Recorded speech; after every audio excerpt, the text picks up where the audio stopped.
June 2 Telangana రాష్ట్రం అవతరించిన రోజు. 40 ఏండ్ల సుదీర్ఘ పోరాటం అనంతరం 2014లో తెలంగాణ ప్రజల ఆకాంక్ష నెరవేరింది. ఈ నేపథ్యంలో భారత్లో హైదరాబాద్ ప్రాంతం విలీనం అయినప్పటి నుంచి ప్రత్యేక రాష్ట్ర ఏర్పాటు వరకు జరిగిన సుదీర్ఘ పోరాటాల్లో కొన్ని ముఖ్య ఘట్టాలను ఒకసారి గుర్తు చేసుకుందాం. 1948 వరకు నిజాం పాలనలో ఉన్న హైదరాబాద్ రాష్ట్రం పోలీస్ చర్యతో భారత్లో విలీనమైంది. అప్పటి నుంచి 8 ఏండ్ల పాటు హైదరాబాద్ ప్రత్యేక రాష్ట్రంగా కొనసాగింది. 1956లో ఆంధ్ర, తెలంగాణ ప్రాంతాలను కలిపి ప్రత్యేక రాష్ట్రంగా ఏర్పాటు చేసే ఉద్దేశంతో కేంద్ర ప్రభుత్వం ఇరు ప్రాంతాల నేతలతో చర్చలు జరిపింది.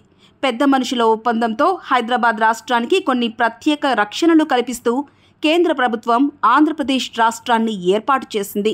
1969లో పెద్ద మనుషుల ఒప్పందంలోని రక్షణలు అమలు కావడం లేదని భావించిన తెలంగాణ ప్రజలు తొలిసారిగా ఉద్యమించారు. పోలీసుల కాల్పుల్లో 300 మంది చనిపోయారు. తెలంగాణ రాష్ట్ర ఏర్పాటు లక్ష్యంగా మర్రి చెన్నారెడ్డి తెలంగాణ ప్రజాసమితి పార్టీని స్థాపించారు. 1973లో ఇరు ప్రాంతాల మధ్య సయోధ్య కుదిర్చేందుకు నాటి ప్రధానమంత్రి ఇందిరాగాంధీ 6 సూత్రాల పథకాన్ని ప్రతిపాదించారు. దీనికి ఆంధ్ర, తెలంగాణ నేతలు అంగీకరించారు. దీంతో తెలంగాణ, ఆంధ్ర ప్రాంతాల్లో ప్రత్యేక రాష్ట్రం కోసం చేసిన ఉద్యమాలు ఆగిపోయాయి. 2001లో తెలుగుదేశం పార్టీ నుంచి బయటకు వచ్చిన ఆ పార్టీ శాసనసభ్యుడు కె. చంద్రశేఖర్ రావు తెలంగాణ రాష్ట్ర ఏర్పాటు లక్ష్యంగా తెలంగాణ రాష్ట్ర సమితి పార్టీని ఏర్పాటు చేశారు. తెలంగాణ సిద్ధాంతకర్త ప్రొఫెసర్ జయశంకర్ తదితర మేధావులు కేసీఆర్కు మద్దతుగా నిలిచారు. 2009లో ప్రత్యేక తెలంగాణ రాష్ట్ర ఏర్పాటు కోసం కేసీఆర్ ఆమర నిరాహార దీక్షకు దిగారు. ఆయన దీక్షకు తెలంగాణ వాదులు, విద్యార్థులు, ప్రజా సంఘాలు మద్దతు తెలిపాయి. తెలంగాణలో ఉద్యమం ఊపందుకుంది. ఉస్మానియా యూనివర్సిటీ విద్యార్థి శ్రీకాంతాచారి ఆత్మ బలిదానం చేసుకున్నారు. కేసీఆర్ దీక్షతో తెలంగాణలో పరిస్థితి ఉద్రిక్తంగా మారింది.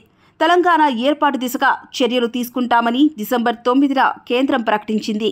2010లో తెలంగాణ ఏర్పాటుపై ఆంధ్ర ప్రాంతం నుంచి వ్యతిరేకత రావడంతో తెలంగాణ ఏర్పాటు సాధ్య అసత్యాలను పరిశీలించేందుకు కేంద్ర ప్రభుత్వం జస్టిస్ శ్రీకృష్ణ కమిటీని ఏర్పాటు చేసింది. ఈ కమిటీ 2 ప్రాంతాలను సందర్శించి తన నివేదికలో 6 రకాల ప్రతిపాదనలు చేసింది. 2011, 2012లో శ్రీకృష్ణ కమిటీ రిపోర్ట్ ఇరు ప్రాంతాలను సంతృప్తి పరచలేకపోయింది. ప్రొఫెసర్ కోదండరాం నేతృత్వంలో తెలంగాణ రాజకీయ ఐక్య కార్యాచరణ కమిటీ జేఏసీ ఏర్పడింది. వివిధ పార్టీలు, ప్రజా సంఘాలు కలిసి మిలియన్ మార్చ్, సాగరహారం, చలో అసెంబ్లీ, సకల జనుల సమ్మె తదితర రూపాల్లో నిరసనలు తెలుపుతూ ఉద్యమాలు చేశారు. 2013లో హైదరాబాద్ రాజధానిగా 10 జిల్లాలతో కూడిన తెలంగాణ రాష్ట్ర ఏర్పాటుకు కాంగ్రెస్ వర్కింగ్ కమిటీ ఆమోదం తెలిపింది.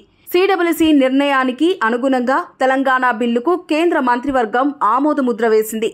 2014లో అసెంబ్లీలో తెలంగాణ బిల్లుపై చర్చ జరిగింది. బిల్లును వ్యతిరేకిస్తూ అప్పటి ముఖ్యమంత్రి కిరణ్ కుమార్ రెడ్డి ప్రవేశపెట్టిన తీర్మానానికి శాసనసభ ఆమోదం తెలిపింది. కానీ వివిధ పార్టీల మద్దతుతో రాజ్యసభ, లోక్సభల్లో తెలంగాణ బిల్లు ఆమోదం పొందింది. జూన్ 2న ప్రత్యేక రాష్ట్రంగా తెలంగాణ ఆవిర్భవించింది. 4 కోట్ల తెలంగాణ ప్రజల ఆకాంక్ష నెరవేరి నేటికి 11 సంవత్సరాలు అవుతున్న సందర్భంగా తెలంగాణ రాష్ట్ర ప్రజలందరికీ రాష్ట్ర ఆవిర్భవ దినోత్సవ శుభాకాంక్షలు.